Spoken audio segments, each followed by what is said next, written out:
메시지 5번에 왔는데요. 메시지 5번이 예수님 안에 있는 실제대로 그리스도를 배움으로써 우리의 문화를 사는 것이 아니라 한 세 사람의 생활을 함, 이렇게 돼 있거든요. 근데 전체 제목이 뭐냐면 모든 것을 포함한 광대하신 그리스도께서 한 세 사람을 위해 문화를 대체하심, 이렇게 되어 있습니다. 한 세 사람과 문화가 연관이 있다는 것이죠. 그래서 이제 한 세 사람을 위해서 문화를 대체하려면 모든 것을 포함한 광대하신 그리스도를 누려야 된다는 것이고요. 여기 이제 메시지 5번에서 예수님 안에 있는 실제대로 그리스도를 배움으로써, 이것은 에베소 4장 21절 1일자 5주 1일자에 있는 말씀에서 나온 것이고요. 또 문화를 사는 것이 아니라, 이렇게 우리의 문화를 사는 것이 아니라 한 세 사람의 생활을 함, 이렇게 된 것은 2일자의 에베소 4장 24절에서 이제 근거를 하고 있습니다. 그런데 여기 이제 이 사람을 벗어버리고 새 사람을 입은 것입니다, 이렇게 됐는데, 아까 이제 처음 시작할 때 844장을 불렀잖아요. 주 예수 그리스도 십자가에 죽으실 때 나의 옛사람은 끝났다라고 선포하잖아요. 예. 에베소 4장 20절부터 24절, 22절부터 24절까지 상황을 보면 옛사람은 끝났어요. 벗어버린 것이고, 또 새 사람은 입은 것이라고 그랬습니다. 이건 완료형이에요. 과거형인데, 옛사람은 벗어버렸고 새 사람은 입은 것이라고 그랬어요. 그러니까 우리가 생각을 새롭게 함으로 변화를 받아 새 사람을 입어가는 게 아니고, 옛사람은 끝났고 벗어버렸고 새 사람은 새로 입는 걸 입었다고 그랬어요. 근데 이제 여기서 볼 때 중요한 건 뭐냐면, 주 예수님은 십자가에서 구속 역사를 다 이뤘어요. 그래서 요한복음 19장 30절에 보면 다 끝났다고 그랬잖아요. 이제 바울이 우리 찬송 844장에도 내 옛사람은 끝났네 라고 한 것은 뭐예요? 뭐를 근거로 하고 있습니까? 예수님이 십자가에서 죽을 때 다 끝났다는 것이죠. 오늘 5주 4일자에 보면 갈라디아 2장 20절이 나오는데, 뭐라고 그랬습니까? 바울이 나는 그리스도와 함께 십자가에 못 박혔습니다 그랬거든요. 이것도 완료형이거든요. 근데 바울이 십자가에 못 박힌 적이 있어요, 없어요? 없어요. 근데 왜 바울은 내가 그리스도와 함께 십자가에 못 박혔다고 얘기할까요? 예수님이 십자가에 죽을 때 자기도 함께 죽었다는 얘기죠. 로마서 6장의 4절 6절에 보면요, 우리가 이제 함께 죽고 함께 장사 지내고 함께 일으킴을 받았다고 했잖아요. 그리고 침례 우리가 받을 때 그렇게 그 말씀을 인용하는데, 주님은 주님 편에서 보면 2000년 전에 다 끝냈어요. 근데 이제 우리 편에서 보면 그 생각의 영을 새롭게 함으로 말씀 안에서 새롭게 됨으로 인해서 체험하고, 주관적으로 체험하고 누리는 것을 말하고 있습니다. 그리스도의 몸인 교회는 생명이신 그리스도가 필요하지만요, 새 사람인 교회는 인격이신 그리스도가 필요합니다. 이 단체적인 새 사람은 예수님께서 사셨던 삶을 그대로 살아야 됩니다. 그러므로 이 새 사람은 사도의 가르침에 초점이라고 그랬어요. 말하자면 사복음서에 있는 예수님의 삶과 똑같아야 된다는 것이죠. 자, 에베소서를 누가 썼습니까? 바울이 썼습니다. 그렇죠? 바울이 썼어요. 고린도서도 바울이 쓰고 열린서신을 썼어요. 그럼 여기에서 얘기한 한 세 사람의 생활을 했던 사람이 누구예요? 바로 바울이죠. 네. 바울은 자기가 그렇게 살고 있었을 뿐 아니라 에베소 성도들에게 4장 22절부터 24절까지의 옛사람을 벗어버리고 새 사람을 입은 것입니다, 이렇게 간증할 수가 있는 것이죠. 그러면서 고린도전서 11장 1절에는 뭐라고 그랬냐면, 내가 그리스도를 본받는 사람이 된 것 같이 여러분은 나를 본받는 사람이 되십시오, 이렇게 얘기했습니다. 바울은 자기가 누구를 본받아요? 그리스도를 본받은 것 같이, 바로 사복음서에 나오는 예수님의 삶을 본받은 것 같이 여러분들은 나를 본받으십시오, 이렇게 얘기한 것이죠. 근데 우리가 감히 그렇게 얘기 못 하잖아요. 어떤 사람한테 나를 본받으라고 얘기 못 하는데 바울은 그렇게 얘기했어요. 그건 왜 그렇습니까? 바울이 그렇게 살았다는 거죠. 예, 본이 된 것이죠. 사복음서에 보면 첫 번째 하나님의 사람의 삶을 사신 것에 대한 기록이 나옵니다. 이제 마태복음 왕이신 그리스도, 마가복음 노예이신 그리스도, 누가복음은 사람이신 그리스도, 또 요한복음은 뭐예요? 하나님이신 그리스도를 기록했죠. 그 네 방면의 어떠함을 기록한 것이 사복음서입니다. 예, 그리스도는 하나님 사람으로서 이 땅에 사셨죠. 하나님 사람으로서 사셨고, 하나님 사람의 생활을 한 주 예수님은 이 땅에 계실 때 뭐라고 얘기하셨냐면, 나는 내 일을 하러 온 게 아니라 나를 보내신 분의 일을 하러 왔다. 그리고 내가 말하는 것이 아니라 나를 보내신 분의 말을 한다. 그분이 일하시니 나도 일한다. 항상 그 하나님으로부터 온 것을 강조하고, 하나님의 말하게 하심을 따라 말하고, 하나님이 일할 때 일하고, 하나님이 움직일 때 함께 움직인다고 이렇게 얘기했습니다. 아버지를 떠나서는 아무것도 자기가 할 수 없다고 그랬어요. 사실은 인류 역사상에 이렇게 특별한 사람이 없었어요. 오직 예수님만이 하나님 사람의 삶을 살았죠. 예수님은 사실 사복음서에 보면 33년 반 동안, 특히 3년 반의 공생애 동안 보면 그렇게 큰 일을 하신 적이 없어요. 단지 다만 12제자와 함께 그냥 생활한 것이죠. 같이 생활하고 제자들에게 자기를 본받도록 이제 시청각 교육을 하고, 실제 생활 가운데서 이래라 저래라 한 게 아니라 생활의 본을 보이신 것이죠. 자, 그 당시에 유대 지도자들은 말은 잘하지만 실제가 없었습니다. 예수님은 말씀하신 대로 그대로 행하셨습니다. 제자들에게 마태복음 16장에 보면은, 여러분들이 나를 따르려면 자기를 부인하고 자기 십자가를 지고 나를 따르라고 그랬습니다. 24절에 보면. 그건 뭘 얘기합니까? 예수님이 자기 자신을 부인하고 자기 십자가를 지고 살았다는 얘기예요. 그렇게 사셨고 그렇게 또 말하신 거예요.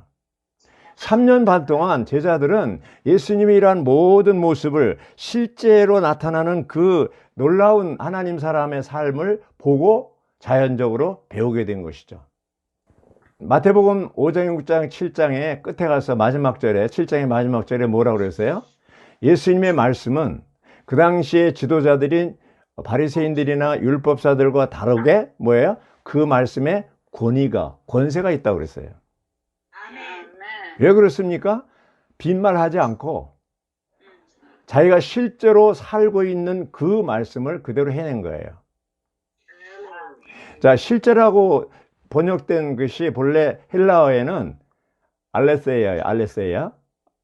근데 그것이 번역될 때 어떨 땐 진리로 번역되고 어떨 땐 실제로 번역됐습니다. 요한복음 14장 6절에 보면 내가 길이요 진리요 생명인데, 회복력은 내가 길이요 실제요 생명이라 했어요. 자, 주 예수님은 그분이 말한 대로 행했고, 그래서 언행일치가 되었습니다. 문제가 뭡니까? 실제가 없는 게 문제예요. 말만 하고 실제가 없어. 예, 실제가 없어요. 회복을 떠나는 사람들이 주 회복을 얘기할 때 사랑이 없다, 실제가 없다 이렇게 얘기하잖아요.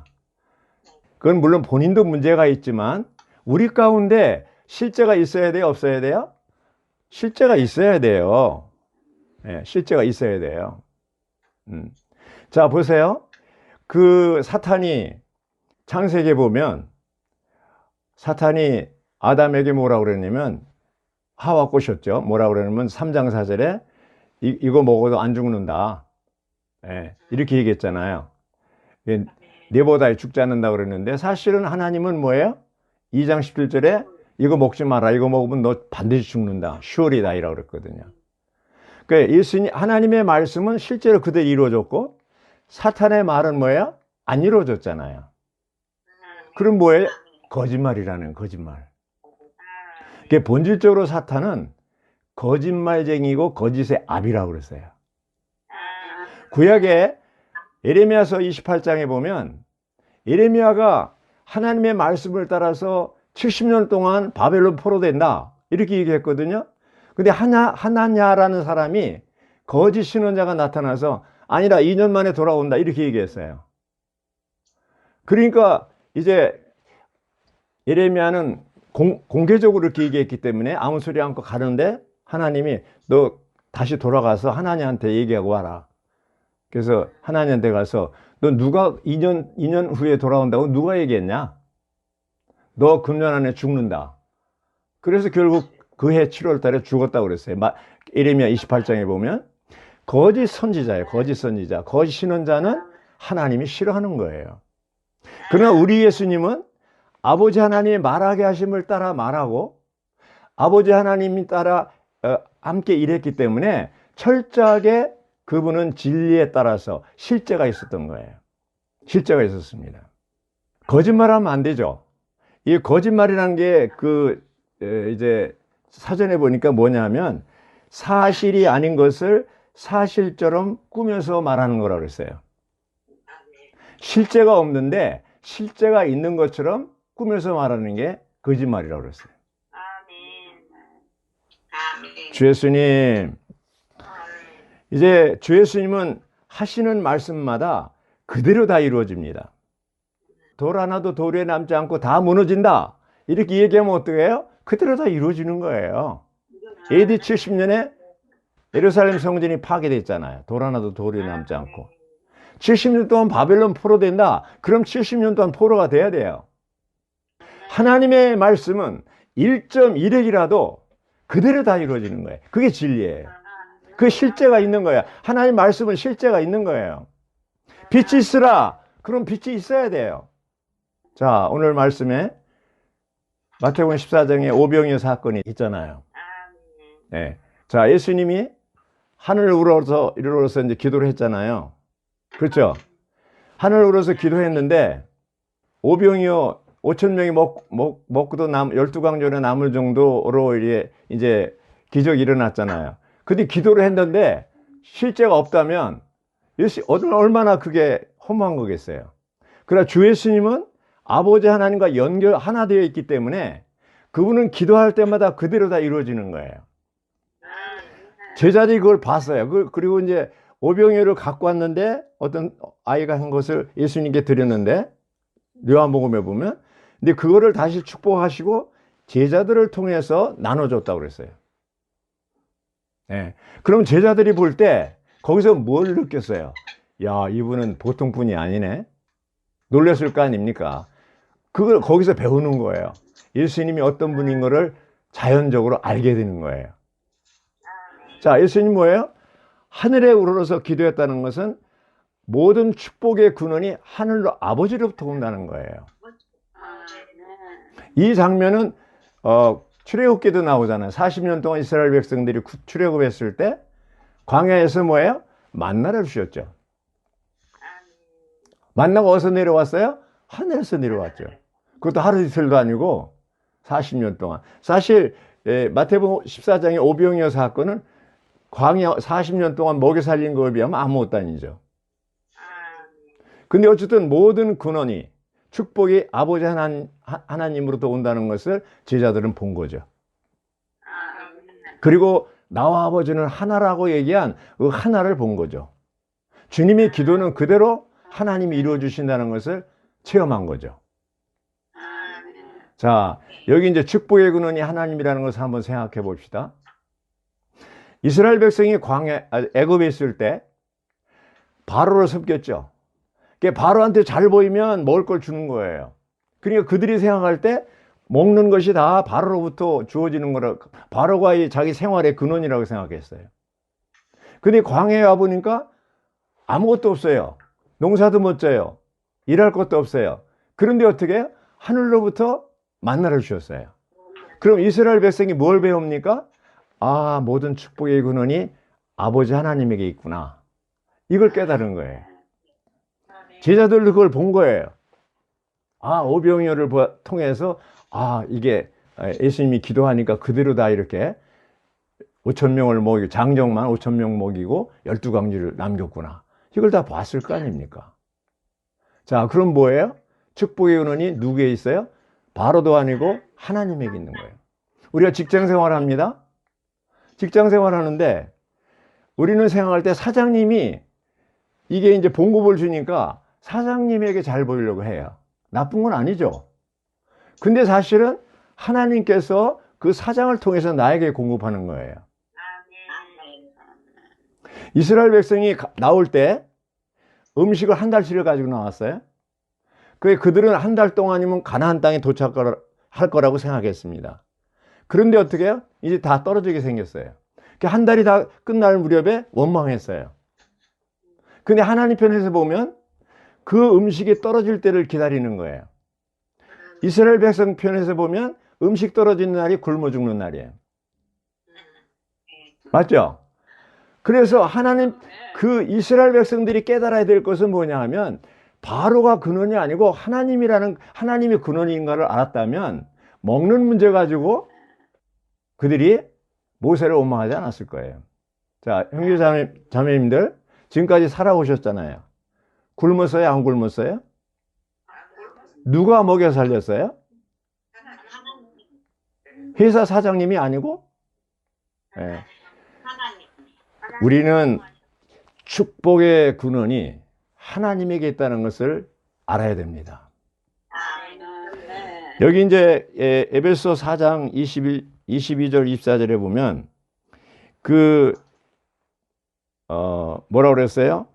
옛사람 곧 그 속이는 것의 욕정, 속이는 것이 사탄이라고 그랬죠. 욕정에 따라 썩어 없어지는 옛사람을 벗어버린 것이며 또한 생각의 영광 안에서 새롭게 되어 새 사람 곧 하나님을 따라 그 실제의 의와 거룩함으로 창조된 새 사람을 입은 것입니다. 이건 내적인 거죠.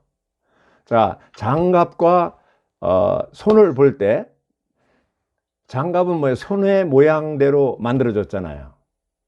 네. 그래서 사람은 하나님의 형상과 모양대로 만들어졌잖아요. 그러면 장갑이 만들어질 때 목적이 있잖아요. 또 사람이 만들어질 때도 목적이 있잖아요. 그러면 이 사람이 이제 창조됐는데 사람이 존재 목적을 사람 스스로가 정합니까? 하나님이 정하십니까? 그렇죠. 하나님이 정한 것이 사람의 목적이 되는 거예요. 근데 사람들은 스스로 목적을 정하죠. 그래서 이렇게 물어보시면 안 된다는 거예요. 야, 너 장래 뭐가 될래? 이렇게 묻지 말라는 거예요. 장래 뭐가 되려는 건 너 스스로 목적을 정하라, 그 소리 아닙니까? 우리는 운명적으로 태어날 때부터 하나님이 정해준 목적이 있어요. 천사장도 창조 때부터 그 천사장을 만들 때 목적이 있었어요. 그 목적에서 빗나간 게 타락이잖아요. 그래서 이 죄라는 게 뭡니까? 관영에서 빗나갔다는 거예요. 하나님이 정해진 목적에서 빗나간 것이 죄예요. 우리는 우리 스스로 목적을 정해서는 안 돼요. 하나님이 정해준 대로 그것이 우리의 운명이에요. 사람은 하나님의 형상과 모양대로 창조됐는데 그것은 바로 하나님을 닮아서 하나님을 표현하고 사탄을 다스리는 거예요. 그것이 창세기부터 지금까지 일관되게 우리에게 이제 아주 계속되는 거예요. 새 예루살렘까지 계속되는 거예요. 이 목적은 변한 적이 없어요. 변한 적이 없습니다. 자, 주님은 이 목적을 위해서 이 땅에 오셨고 이제 본래 하나님 종류대로 사람이 창조됐죠. 신류. 근데 타락해서 인류가 됐죠. 예수님이 이 땅에 오셔서 다시 육신을 입고 나타나시고 생명 주는 영이 되신 목적은 사람 안에 들어오기 위한 것이고 타락한 사람을 인류를 다시 하나님 종류로 끌어올리기 위한 거예요. 맞아요? 틀려요? 네. 그래서 오늘날 우리 거듭났어요. 우리 영혼 거듭났어요. 바울이 자기가 그렇게 산 거예요. 예수님 안에 있는 실제대로 그리스도를 배움으로써 바울 얘기입니다. 우리의 문화를 사는 것이 아니라 한 세 사람의 생활을 살았어요. 바울은. 살았기 때문에 그렇게 얘기할 수가 있는 거예요. 우리도 오늘날 단체적인 그리스도의 몸인 교회도 한 세 사람으로서 예수님이 살았던 그 실제로 살았던 그 삶을 살아야 되는 거예요. 맞아요, 틀려요? 예. 예수님이 뭐라고 그랬어요? 나는 선한 목자라고 그랬고, 또 마가복음에는 10장 45절에 보면 섬김을 받으러 온 것이 아니고 섬기러 왔다고 그랬어요. 선한 목자는 양들을 위해서 목숨을 버리거니와, 실제로 예수님이 목숨을 버렸어요? 안 버렸어요? 버렸습니다. 그것이 하나님이 세상을 이처럼 사랑한 증거예요. 우리가 하나님에 대해서, 지체들에 대해서 형제자매 사랑해요, 하나님 사랑합니다 고백하면 그 말에는 책임이 따라야 돼요. 함부로 말하는 게 아니에요. 예수님이 베드로 보고 내가 나를 사랑하느냐? 뭐라고 그랬어요? 베드로가 큰 소리 못 쳤죠. 주님이 아십니다 그랬잖아요. 그래? 그럼 내 어린 양을 먹여라. 3번이나 물어봤어요. 내 어린 양, 병든 양을 또 먹여라. 이렇게 되는 거예요. 우리가 주님을 사랑한다면 주님이 가장 관심하는 사람, 양들에 대해서 관심해야 돼요. 복음 전하는 것에 대해서 관심해야 돼요. 하나님의 목적이 거기에 있는 거예요. 사람들을 얻는 데 있는 거예요. 목양하는 데 있는 거예요. 남아있는 열매가 주님이 관심이에요. 이른 양 한 마리를 위해서 99마리 양을 놔두고 찾아 헤매는 것이 목자의 그 심정이에요. 우리가 주님을 사랑한다면 그러한 주님이 우리한테 거꾸로 묻는, 네가 나를 사랑하냐? 네. 사랑한다고 얘기하면 그럼 너는 내 어린 양을 먹이라는 것이죠.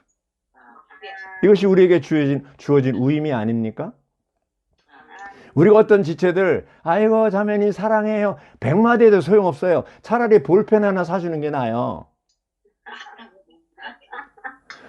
볼펜 하나 사주는 만큼 사랑하는 거예요. 그만큼. 사랑에는 뭐야? 실제가 있어야 돼요. 실제가. 예수님은 실제가 있잖아요. 나는 선한 목자라고 할 때, 양들을 위해서 목숨을 버린다고 할 때 실제로 우리 죽으셨잖아요. 또 섬기러 왔다고 그러고 제자들 섬겼잖아요. 발을 씻기고 섬겼잖아요. 그것이 사복음서에 나타난 예수님이 우리에게 보여준 본이고 한 세 사람의, 하나님 사람의 삶이에요. 그 예수님이 이제 과정을 거쳐서 생명 주는 영이 되시고 우리 안에 들어오셨어요. 그 놀라운 생명이 우리 안에 들어왔어요. 자, 왜 옛사람은 실패하냐? 옛사람이라는 것은 타락한 생명에 의해서 사는 사람, 타락한 생명에서 인격이 형성된 사람이 옛사람이에요. 새 사람은 뭐예요? 신성한 생명으로 인격이 형성된 사람이 새 사람이에요. 그럼 우리들은 어떻게 돼 있어요? 이미 예수님이 십자가에서 다 끝냈다고 했고, 이 새 사람으로 다 우리를 입게 했고, 그럼 우리는 뭐예요? 이것을 이제 적용하고 체험하는 단계에 들어가는 거예요. 적용하고 체험하는 게 뭐예요? 아침마다 부흥될 때 우리는 주님의 말씀을 통해서 1년 1독을 통해서 라이프스타일을 통해서 또 지체들과의 교통을 통해서 자매 집회를 통해서 또 다른 주일 집회를 통해서 소그룹을 통해서 활력그룹을 통해서 계속 뭐야? 주님의 말씀을 먹고 마시고 누리는 이것을 통해서 우리는 뭐예요? 주 예수님이 어떤 생각을 했는지, 그분이 이 땅에서 어떻게 하나님 사람의 삶을 살으셨는지, 바울이 철저하게 예수님을 본받아서 어떻게 살았는지 그것을 우리가 보고 배우는 거예요. 개가 있잖아요. 개가 새끼 개한테 뭐라 해? 야, 너 그렇게 옆으로 걷지 말고 나를 따라서 해. 근데 자기도 옆으로 걷고 있거든요. 자기도 그러면서 자식들한테 그렇게 하면 안 되죠. 바울이 왜 자격이 있냐 하면, 바울은 철저하게 하나님 사람으로서 예수 그리스도를 본받아서 살았던 사람이에요. 그러니까 여러 군데 서신서마다 나를 본받으라는 말을 하고 있어요.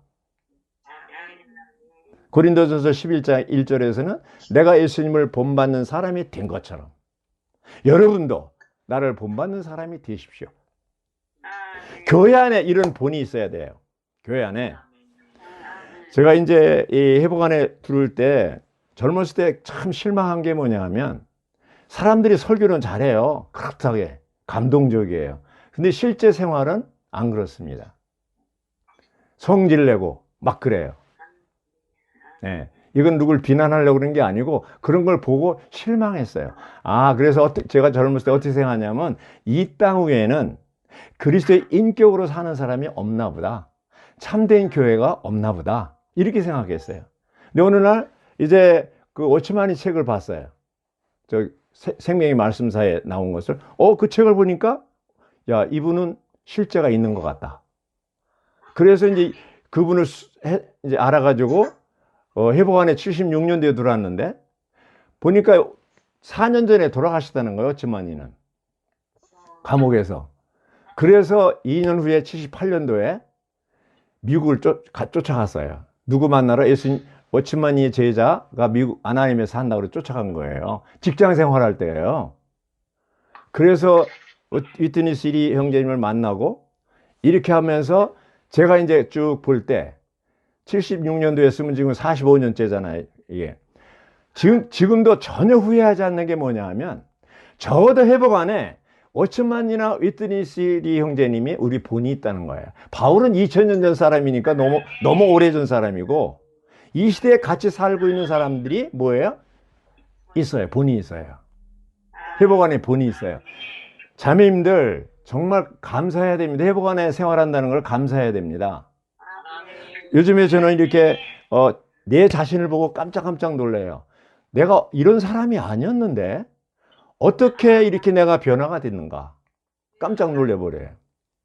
네.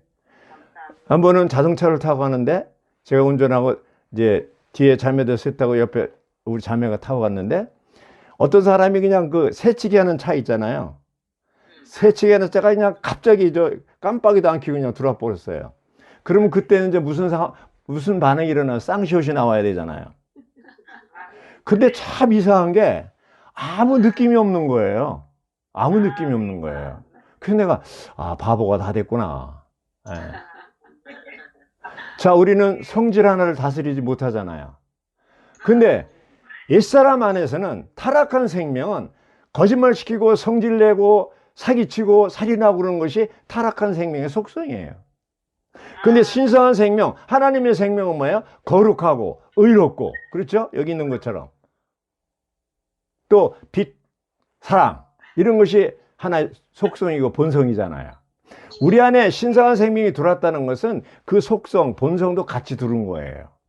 나도 모르는 사이에 그런 속성, 본성으로 조성되고 짜여질 때 우리 생각과 감정과 의지가 어떻게 돼요? 이제 영에 의해서, 연합된 영에 의해서 변화되는 거예요.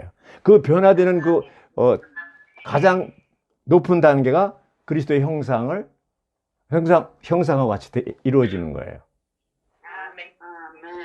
그래서 우리가 그리스도의 형상이 이루어진다는 것은 그만큼 그리스도의 인격으로 성숙되고 새 사람으로서의 어떤 단체적인 사람으로서 건축될 수 있는 그런 단계까지 도달하게 되는 것이죠. 다 그렇게 되고 싶지 않습니까, 자매님들?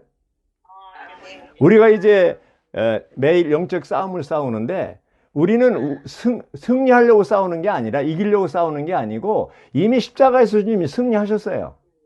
우리는 이긴 싸움을 싸우는 것이고 고치를 점령하는 게 아니고 이미 고치를 점령했어요. 사탄에 대해서 우리는 어떻게 선포합니까? 사탄, 너는 끝났다. 네가 갈 곳은 불못이다. 그리스도가 승리하셨다. 이렇게 선포해야 돼요. 지금 사탄은 이제 공중에 땅에서 활동하도록 아직 집행은 안 하셨지만 우리 이기는 자들을 통해서 집행하시는 것입니다. 우리가 살아있는 동안에 휴거된다면 이기는 자로서 첫 열매가 될 것이고 죽은 뒤에 휴거된다면 사내 아이로서 삼층천의 보좌에 하나님 앞에 휴거될 겁니다. 이런 소망을 가지고 우리가 교회 생활을 통해서 더 이기는 자로서의 삶을 살 수 있기를 바랍니다. 아멘.